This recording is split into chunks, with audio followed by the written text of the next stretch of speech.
Once upon a time, there was a monk who lived in a village. He was very famous. Many disciples used to come to him. One day, one of his disciples came to him and asked, "Master, who is your teacher?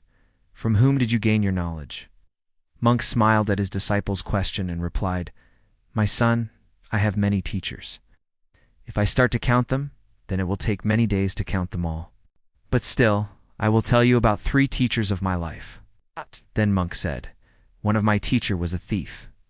Once I lost my way, and when I reached some faraway village, it got late at night, and all shops and houses were closed. At last I found a man who was trying to jump over a wall into a house. I asked him, 'Can you tell me a place where I can stay for a night?'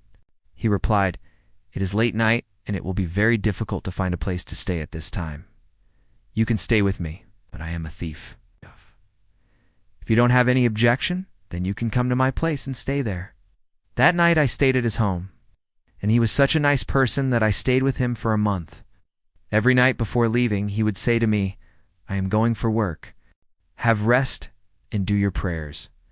Whenever he would return home, I would ask him, 'Did you get anything?' He would say, 'I did not get anything today, but if God wished, then soon I will get something.' He would never feel disappointed and sad. His teachings came in handy in my life when I was practicing meditation for many years, but still nothing happened. There were many moments when I felt sad and frustrated and thought of quitting meditation. At those times, I would suddenly remember of that thief who used to say that if God wishes, soon I will get something. Thinking that gave me strength and again motivated me to continue working hard. This is how he got motivated by that thief." Then the monk said, "My second teacher was a dog.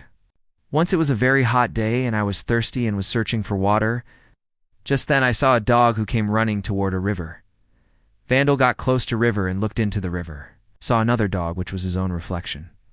Dog got scared to see another dog and barked at it and then stepped back. But because he was thirsty, he would again get near river to drink water. This happened many times. Eventually, despite his fear, he jumped into the river and the reflection disappeared. Seeing this courage of the dog, I learned that if a person, despite his fear, moves forward, then that person who fights his fear will definitely get success in his life. This is how he got motivated by the dog." Then the monk said, "My third teacher was a small kid.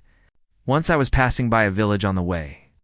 I saw a small kid walking toward a church carrying a lighted candle. I jokingly asked him, 'Did you light up this candle?' He replied, 'Yes, I did.' Then I said there was a moment when candle was extinguished. 'Can you show me the source from where light came?' He laughed, and just an extinguished candle, and said, 'Did you see light going away? Can you tell me where did it go?' At that moment, my ego was shattered, and I gained knowledge. At that time, I realized my own stupidity. This is how he got motivated by that kid." And after that, the monk said, "In fact, anything around us can be our teacher if we have quests to learn. If we see in our lives, then we will find that if we want to learn, we can learn from anyone. Every person or creature can teach us something. We just need to have a thirst to learn. This life will give us many opportunities to meet teacher in one or other form in this nature. Therefore, we should always keep on learning good things."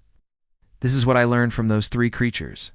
Even Buddha went to many teachers in his life. But when no one could take him to his destination, Buddha decided to walk on his path alone. But Buddha always kept learning something from the happenings around him.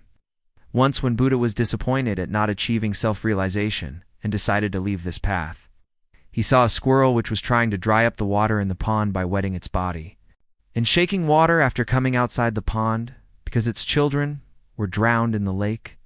She wanted to rescue her children. Buddha saw that this girl is not getting discouraged while doing an impossible task. And why should I be disappointed for not achieving my goal? So he kept moving on his path and achieved self-realization. Therefore, do one think that any person or creature is smaller than you because everyone can teach you something or the other?